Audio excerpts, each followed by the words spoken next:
de combate al COVID en el pasado gobierno y una de las personas que más sabe, si no el que más probablemente, de COVID aquí en el país. Si no el que mejor comunica sobre el tema, bueno, el fotofinish decidirá. Por todas las el que vías, mejor comunica.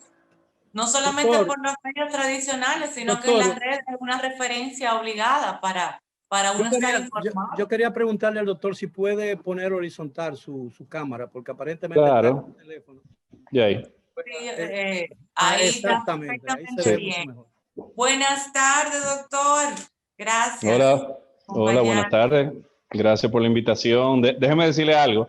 Yo creo que este es el único momento donde decir que estamos pasando un tema ligero es pasar de hablar de política a hablar de pandemia. O sea, gracias a Dios que la pandemia es un tema más ligero que la política.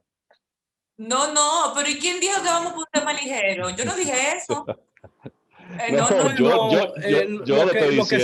Lo que sí yo me atrevo a asegurar es que la ligereza de la pandemia con relación a la política es que es menos destructiva que la política.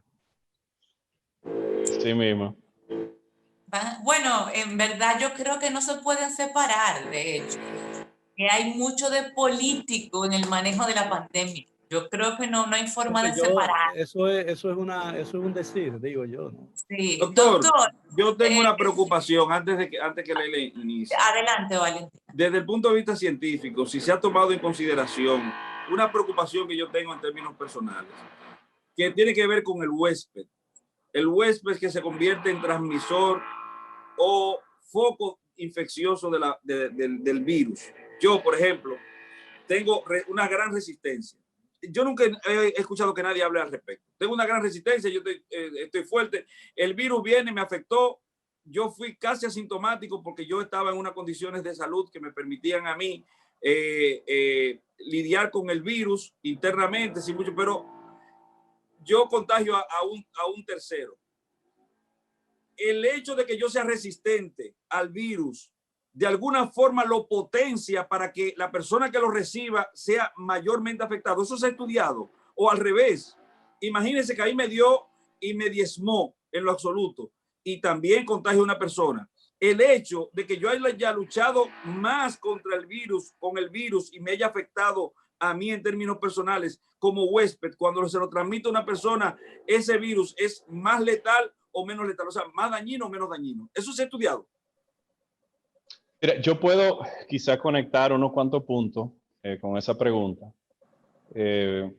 porque es una pregunta un tanto compleja. Lo que sí se ha estudiado es carga viral, el movimiento de esa carga viral o de ese virus dentro de vías aéreas superiores y luego vías aéreas inferiores, y la habilidad de transmitir más el virus cuando el virus está en vías aéreas superiores. Usualmente, la razón por la cual, por ejemplo, lo ideal para hacer la prueba de hisopado en el día 5, 5.5, es porque se encuentra más prevalente en vía aérea superior. Por lo tanto, en ese momento también es el momento donde puede haber más contagio. La sintomatología, por ejemplo, una persona que está estornudando y que está tosiendo mucho, tiene una habilidad de proyectar, de crear como proyectiles, por decir así, de ese virus de una forma más importante, de transmitirlo. Mientras más sintomático, más puede transmitirlo. Pero de igual forma, no conozco personalmente de estudios que hablen de la capacidad inmune del host y la habilidad o inhabilidad de transmitir el virus de forma diferente. Al final, yo creo que un paciente muy sintomático lo va a transmitir de una forma más agresiva que uno que esté más sintomático. Ambos pueden transmitirlo. Y la respuesta del huésped o del host depende de muchos factores. Depende de la edad del huésped, depende de factores de riesgo que pueda tener, depende de esa inmunidad que pueda o no pueda tener. Por ejemplo, hay estudios que sí hablan de inmunidad cruzada con otro adenovirus, con otro coronavirus, perdón, con otro virus RNA. Y también se habla un poquito de el uso de mascarillas de por sí limita el inóculo viral y crea una inmunidad parcial también. O sea, hay unas cuantas cosas, una pregunta que hay que una Sí. pregunta dura para iniciar la entrevista, pero hay que analizarla. A mí me gusta hablar mucho en base científica, en base a lo que la ciencia, los estudios demuestran, y hasta ahora no he visto un estudio que enfoca directamente en eso, pero la respuesta más o menos se orienta por donde le Pues contesté. ya tenemos, doctor, tenemos para una tesis, Sí. Vamos a hacerlo nosotros el estudio. Yo estoy mortificada por el tema de las vacunas. De hecho, yo escuché ayer al doctor Rubén Peralta, el doctor que está en Qatar, de origen dominicano, y yo quedé media tupada. Cuando lo oí, yo dije, bueno, ya esto se fue a la porra. Porque él estaba diciendo básicamente como que nuevas investigaciones indican que es probable que la vacuna requiera refuerzos en poco tiempo, como que la ventana de protección de la vacuna no sea muy amplia, que todavía no hay certeza de que la vacuna proteja de nuevas cepas, como la cepa africana, que no ha llegado aquí, pero que tiene posibilidades de llegar, como han llegado otras. No sé, fue una entrevista la que él dio como tan pesimista que uno dice, caramba, ¿y qué esperar? No obstante tener la vacuna, que aún no sabemos, porque los contratos que se están firmando con países en desarrollo como este son leoninos, o sea, uno no sabe si de verdad la vamos a tener, pero aún teniéndola, pues no sabemos qué esperar, qué información tiene usted y qué puede decirnos que sea un poquito más esperanzador para subirnos un chin el ánimo. Sí, bueno, yo trato de hacerlo. Perdón que tumbé el video porque tengo mala conexión. Mire, Rubén es mi amigo. Rubén y yo coincidimos en Boston. Los dos trabajamos, los dos creo que éramos los únicos dos dominicanos que trabajamos para el sistema de la Universidad de Harvard en ese entonces. Rubén, amigo mío, él es cirujano de trauma, yo soy médico de emergencia. Es una persona muy inteligente, inclusive egresado de la UNFO, igual que yo. Aquí quizá podemos darle un spin diferente. A mí me gusta mucho tratar de ser un poquito más esperanzador y tratar un poquito más de hablar de la luz del otro lado del túnel, como estamos viendo ahora. Lo que está pasando es lo siguiente. La real luz es la vacuna. El conseguir esa inmunidad colectiva con un umbral de un 70 a un 80%, como se define en base a la tasa de reproducción del virus, es el objetivo, es la diana, es el target. Las vacunas, se hace muy difícil generalizar resultados de vacunas cuando estamos hablando de diferentes modalidades y tecnologías biomédicas para cada vacuna. Por ejemplo, las vacunas tipo mRNA tienen específicamente la capacidad de contrarrestar la totalidad de la proteína de espiga, que es lo que hace, como quien dice, influye en la virulencia del virus. Entonces, Pfizer y Moderna son vacunas que trabajan tecnología mRNA, donde el cuerpo humano produce anticuerpos e inmunidad. El otro hay que mencionar que hay inmunidad humoral y inmunidad celular. Hay inmunidad que es por anticuerpos, que es el IgG, el IgM, y hay inmunidad que por células, célula T, linfocitos, células B. La que se mide es la de los anticuerpos. Y esa es la que desde un principio se hablaba que si una persona se enfermaba, que quizá a las 8 semanas empezaba a bajar. Pero hay diferentes formas en que el cuerpo humano puede crear inmunidad. Volviendo al tema de las tecnologías, no es lo mismo un adenovirus de chimpancé vectorizado que una tecnología mRNA, donde el cuerpo produce capacidad de defensa para esa proteína de espiga completa. La razón por la cual lo menciono doctor, es que espérese un segundo, usted me excusa. Yo digo que usted es la persona que mejor comunica en materia en este tema. Yo me sentí maravillado cuando lo conocí a través de los medios de comunicación y no evité decirlo. Subí un Twitter diciendo, frécome, pero ahora usted me dejó, de verdad, me dejó el chimpancé. ¿Qué? ¿Qué pasó con el chimpancé? Es que me quitó el, ¿cómo que dice? El trueno, me quitó el trueno del argumento. El argumento... ¿Qué usted dijo del chimpancé? Porque usted utilizó una palabra muy técnica. Sí, yo no... vamos ahí. Mira, okay, para bajar un chin, que era donde yo iba, porque uno arranca técnico y después uno lo aterriza, Bien. Hay diferentes tecnologías del desarrollo de vacunas. La tecnología de AstraZeneca es una tecnología un poquito más tradicional, que lo que toma es fragmentos de un virus, de esas proteínas de ese virus que se ha modificado y te lo inyectan directamente y tu cuerpo crea inmunidad a eso. A donde yo iba es, cuando hablamos de proteína de espiga, es curioso. Ustedes ven que se llama coronavirus, ¿verdad? Porque parece que tiene unas coronitas. No sé si han visto la foto, los gráficos del coronavirus, que tiene como, Sí.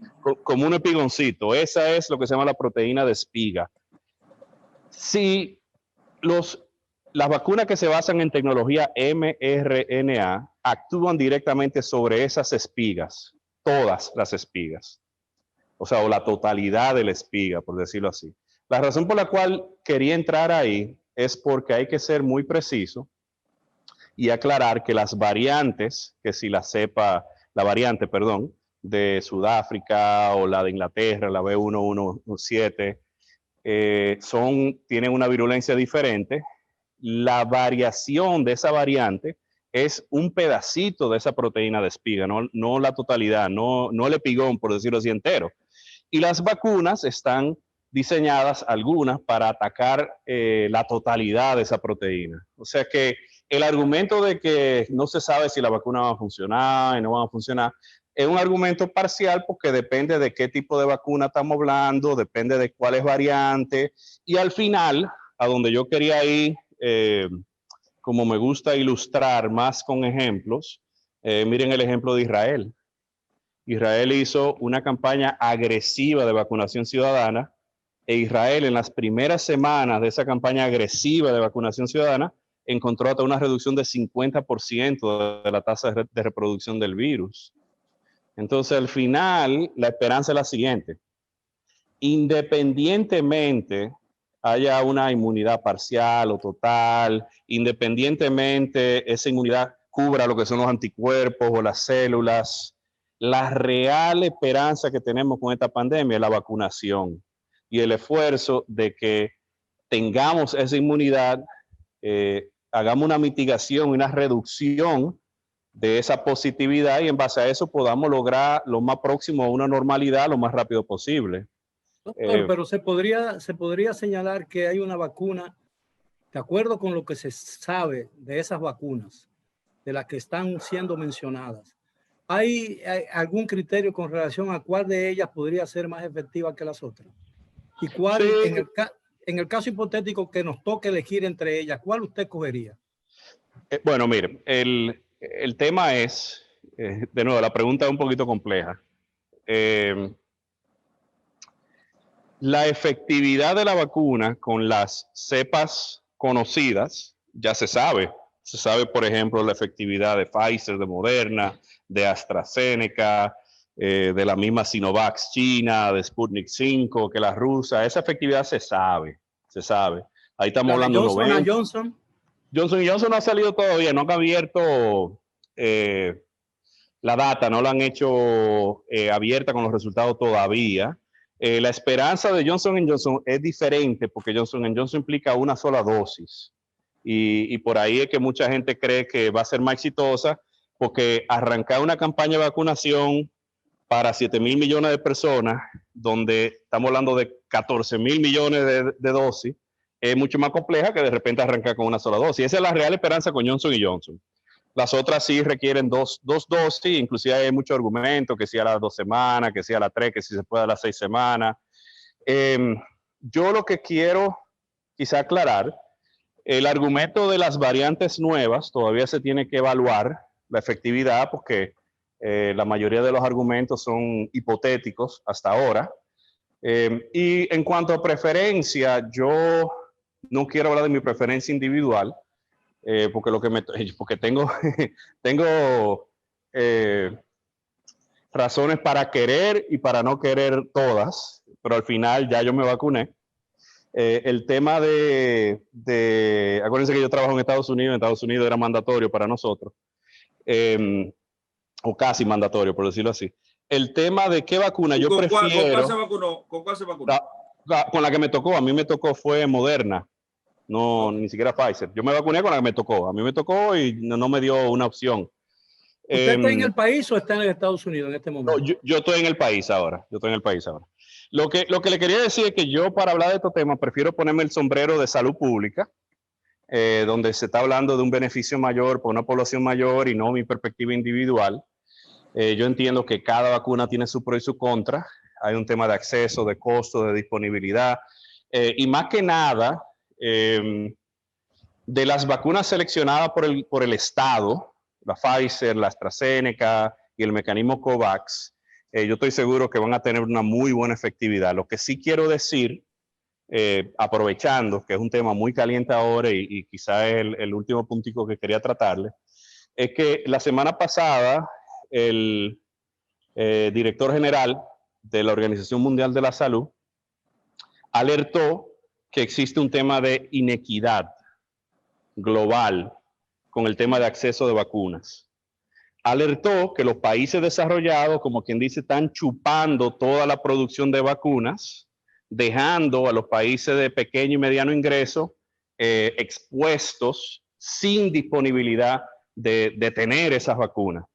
Ese pleito es un pleito complicado, hay un tema de ética. Por ejemplo, Estados Unidos hace 4 días compró un exceso de 200 millones de vacunas por encima del punto máximo para cubrir toda su población. Compraron 200 millones más de lo que necesitan. 200 millones de vacunas, para ponerlo en perspectiva, vacuna 3 veces la población completa del Caribe: Cuba, Puerto Rico, República Dominicana, Jamaica y las pequeñas. Quizás sea para eso. Y entonces el tema es que el pleito que se tiene que echar ahora es decir, esto es una pandemia, esto es un tema global. La recuperación de todos beneficia a todos. Pero es que eso ha sido siempre así, incluso con el tema de las patentes farmacéuticas. Todas esas rondas que se han hecho post OMC y post ADPIC, como la ronda de Doha en Qatar, han sido para tratar de nivelar un poquito más la cosa, pero ¿qué va? Es el pleito del huevo y la piedra. Doctor, yo tengo una pregunta. En la administración anterior, la del licenciado Danilo Medina, usted jugó un papel muy importante en el diseño de la política frente al COVID, tengo entendido, ¿no? Director ejecutivo. Era el jefe de la Comisión de Combate al COVID. De combate al COVID. Director exacto. ejecutivo. Sí, bueno, creo, entonces... El jefe, eso es lo mismo. Bueno, pero eso es lo que voy. Sí, mi papá me deja decir que el jefe era uno solo y lo mataron en el 61. Sí, exactamente. Yo sé que a mí me acusan de que me gusta el jefismo, pero jefe es lo mismo. Perdón, las preguntas truncas son problemáticas cuando las truncan. Lo que yo quiero decirle, doctor, ese papel tan apreciado por la sociedad dominicana, en momentos en que el mundo tenía un pequeño, apenas algunos conocimientos sobre la terrible que era este virus. Ese papel tan apreciado, ¿lo sigue usted jugando aquí todavía en el país o no? Mire, yo tengo otros roles menos frontales, que yo creo que eso es la forma en que yo siempre he trabajado. La gente, por ejemplo, cuando yo arranqué el año pasado, ¿quién es el doctor Alejandro Báez? Bueno, yo soy nacido y criado dominicano y tengo muchísimos proyectos en Dominicana, pero siempre he trabajado un poquito en el backstage. Yo ahora mismo tengo proyectos con este gobierno que me han extendido la mano en cuanto a confianza. Son proyectos específicamente con la alcaldesa de Santo Domingo, con el Ministerio de Relaciones Exteriores. Yo sigo trabajando y de vez en cuando me preguntan sobre algunos temas, valorando definitivamente la experiencia acumulada que tuvimos en el gobierno anterior. Porque al final yo entiendo que ha sido un ejercicio de honestidad y humildad política, el entender que esto no se trata de favoritismo político, esto se trata de hacer lo correcto para los dominicanos. Y al final eso es lo que se está haciendo. Yo no trabajo en el gabinete de salud, pero con frecuencia ayer estaba hablando con el viceministro de salud, Edward Guzmán, y con Mario Lama sobre diferentes proyectos. O sea que yo participo en conversaciones y ellos valoran mucho lo que nosotros podemos aportar. Doctor, el tema del toque de queda, al presidente lo tienen como una goma, ¿verdad? Lo jalan hacia un lado, lo jalan hacia el otro. Él no tiene forma de complacer a todo el mundo. Pero bueno, por un lado el criterio de no dejar caer la economía y por un lado otro, que muchos entendemos que es más importante, proteger la salud a partir de unos datos epidemiológicos que uno ve muy complicados, una positividad muy alta, una letalidad que está subiendo, igual que la ocupación hospitalaria, y sin embargo acaban de flexibilizar hace un par de días solamente las disposiciones del toque de queda. ¿Cuál es su opinión? Sí, mira, Leila, esa pregunta es la pregunta del millón. Yo me atrevería a decir que el que descifre el balance entre salud pública y economía debe recibir dos premios Nobel, el de medicina y el de economía. Es una pregunta muy compleja. No sé si me escuchan. Sí, sí, Claro, perfecto. claro. Yo bien temprano empecé a trabajar muy de lleno en temas de salud, porque yo soy médico, soy epidemiólogo, estudié salud pública, era el concepto que yo entendía. Pero en un momento yo tuve que hacer una pausa y decir, ven acá, pero yo lo que tengo que hacer es entender mejor otras perspectivas de gobierno, la perspectiva económica sobre todo. Y ahí entonces entré con una frase que he dicho en otras ocasiones, de que yo veo a una nación como análoga del cuerpo humano. El cuerpo humano tiene órganos vitales. La salud pública, vamos a decir que es el corazón. Pero ese corazón sin un pulmón no funciona. El cuerpo humano no sobrevive. Entonces la economía es otro órgano vital en una nación, igual que la salud pública. Y el real balance está yo cuando era carajito, privaba en DJ, y no sé si ustedes ven los botones que tienen los DJ, que tú le subes por un chin, le quitas por otro, le subes por otro, y la música se oye diferente. Yo veo este tema del COVID como un balance entre el botón redondo de salud pública, que a veces uno tiene que meterlo a todo lo que da y proteger primariamente las libertades o los derechos a nivel de salud pública. Otro botón es la economía y otro botón es la libertad civil en una sociedad democrática. Ese trígono, esos tres botones, a veces tú tienes que meterle un chin y tú tienes que darle a otro. Tú tienes que darle un chin a otro y tienes que quitarle otro. Y de ahí entonces viene el que las naciones, no nada más República Dominicana, están jugando con una diana cambiante, una diana que se mueve, el target se mueve y a veces hay que apretar por un lado, hay que soltar por otro, hay que evaluar la efectividad, hay que echar para atrás, hay que tirar para adelante. Y de nuevo, no es República Dominicana nada más. Lo que pasa es que el dominicano a nosotros nos coge mucho como con ahogarnos en otro mundo y convenientemente solamente ve afuera cuando es un punto de crítica. Pero miren España, miren Estados Unidos ahora, miren Inglaterra, miren la noticia hoy de lo que hizo Canadá con el tema de los vuelos del Caribe y Latinoamérica. O sea, el mundo entero está bregando con lo mismo. Y al final, yo como médico y salubrista, salud pública, tuve que entender que de igual forma una persona muere del COVID, pero una familia sufre hasta llegar a la muerte por tema económico, por no comprar sus medicinas para enfermedades crónicas, por no poder alimentar a su familia. Entonces, es un balance muy fino y no se puede ver desde una óptica unilateral, sesgada, sino que es un balance muy complejo, multidimensional, por decirlo así. Esa ha sido siempre, doctor, mi opinión, pero no he tenido la oportunidad ni la capacidad para decirlo como usted lo ha dicho. Don Miguel y mi amigo Miguel Jr., denle un saludo. Ese es mi amigo. No sabía. Sí, amigo, ¿usted lo conoce? Sí, ese es mi amigo. Trabajamos unos proyectos juntos. Denle un abrazo de mi parte. Bien, claro. Me alegro mucho, doctor. Ahora, doctor, es un honor para la familia entera. Claro. Usted está aquí en el país ahora mismo, ¿usted tiene alguna información de primera mano del tema de la ocupación hospitalaria? Ya que usted dijo que habló con Mario Lama, porque en los boletines no hubo una cosa, ¿verdad? Parecería que no está tan alta, pero entonces uno habla con la gente, le dicen que los rebotan de un sitio, los rebotan de otro, que le dicen que no hay, y aparte uno ve publicaciones de clínicas y hospitales específicos que dicen no nos manden más pacientes que estamos llenos. Entonces uno no entiende cómo es el asunto, si es verdad que están llenos o no están llenos. ¿Cómo está realmente la ocupación hospitalaria? Sí, mira, la capacidad se ha ido aumentando. Acuérdense que cuando arrancamos en estos temas COVID había un solo hospital, que era Ramón de Lara, ¿verdad? La capacidad ha ido aumentando, las autoridades anteriores hicieron un muy buen trabajo aumentando la capacidad y las autoridades actuales están haciendo muy buen trabajo también, fortaleciendo los temas de intensivo. Lo que estamos viendo ahora es una asimetría en lo que refiere a utilización de servicios de salud, donde no es tanto la utilización pura de cama de hospitalización, Yo creo que el dominicano ha encontrado una formulita de medicamento en casa, oximetría de pulso, llamada de seguimiento. Ha encontrado una fórmula de poder manejar esto en los casos leves a leve moderado en la casa. Pero sí hay una sobreutilización en servicios de terapia intensiva, sobre todo asimétrico en ciudades grandes, Santo Domingo, Santiago. Uno por la densidad poblacional y otro por el proceso de referimiento del interior. Entonces, cuando hablamos de todas las camas a nivel nacional, hay una disponibilidad mayor de un 50-55% de cama hospitalaria.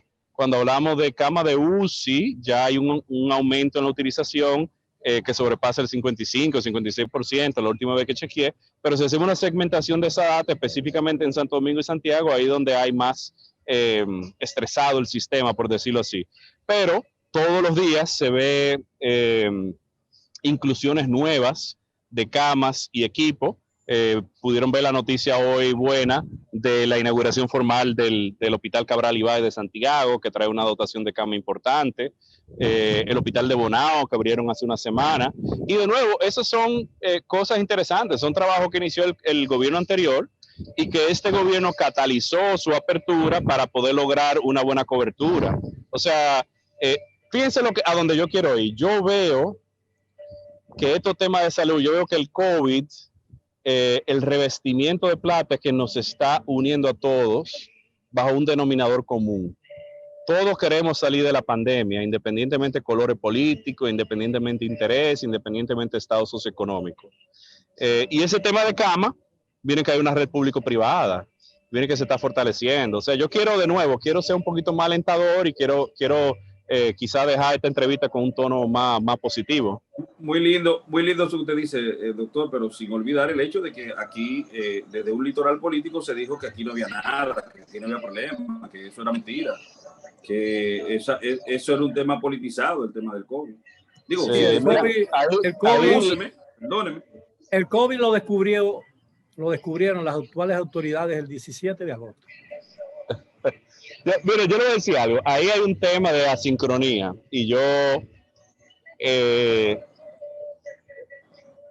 que hay que ser justo, porque inclusive en el town hall que hizo el presidente Abinader, él se disculpó específicamente de esa pregunta. Y le voy a explicar por qué. Hay un tema de sincronización y cronología. El brote que estamos viendo ahora comenzó a principios de enero. Se debe a ese evento super spreader, como dicen los gringos, asociado a las celebraciones de la Navidad. Pero antes de la Navidad, ustedes pueden ver esas curvas. De agosto a principios de diciembre, la curva estaba bien plana, bien controlada. Producto de mucho del esfuerzo, o sea, no sé si me estoy tocando mi propia trompeta, pero es producto de mucho el trabajo que hicimos nosotros antes del 16 de agosto y producto de la continuidad de las políticas de las autoridades actuales. El golpe lo recibimos nosotros igual que el resto del mundo en diciembre. Y el control de la pandemia se encontraba presente, prevalente y digno de celebración antes de este golpe que recibimos producto de la fiesta de diciembre y a principios de enero. Doctor, una última pregunta muy breve. Un virus como este se extingue. Un virus como este se extingue por sí mismo. Potencialmente a este nivel de, vamos a decirlo así, de casos, es muy difícil. Pero, por ejemplo, habían otras potenciales pandemias, ¿se acuerdan del SARS? ¿Se acuerdan del MERS? Esas desaparecieron de una forma propia, de una forma natural. Este virus ha llegado a una dimensión tan grande que la única forma que la vamos a controlar es con este proceso de inmunidad, con las vacunas y demás. Y también quizás si algunas mutaciones, algunas variaciones nos ayudan. Esa es la forma que se va a lograr. Bien, muchas gracias, doctor. Gracias, doctor, por acompañarnos esta tarde en el rumbo de la tarde. No, le daré su saludo a mi hijo. Sí, por favor. No, mire, yo le quiero decir algo. En mi familia ha pasado una semana difícil. Yo lo sé. Y yo quiero agradecerle a ustedes la oportunidad de poder estar aquí, de poder comunicar, de poder conversar y educar un poquito, porque al final la forma en que yo honro el nombre de mi familia, la forma en que yo honro a mi padre, a mi madre que fallecieron por esta pandemia, contribuyendo, aportando con mi granito de arena, y obviamente el ustedes dame este foro me ayuda a esa misión. O sea que gracias de verdad, gracias por permitirme este espacio y por poder comunicar un poquito lo que hemos aprendido con esta pandemia. Gracias a usted, doctor. Gracias. Y feliz fin de semana dentro de lo que cabe, ¿verdad? Gracias. Sí, gracias. Gracias por la sintonía esta semana, y hoy aquí en el Rumbo de la Tarde nos despedimos Miguel Guerrero, Valentín Medrano y yo, Olga Almanzar, Gabriela en los controles. Feliz fin de semana, y será el próximo lunes aquí el Rumbo de la Tarde con Leila, Miguel y Valentín. Recuerda buscarnos en YouTube. Hasta el lunes, bye bye. Dios mediante. Al sol de la noticia, donde hay más variedad, la propuesta de las tardes, la actitud.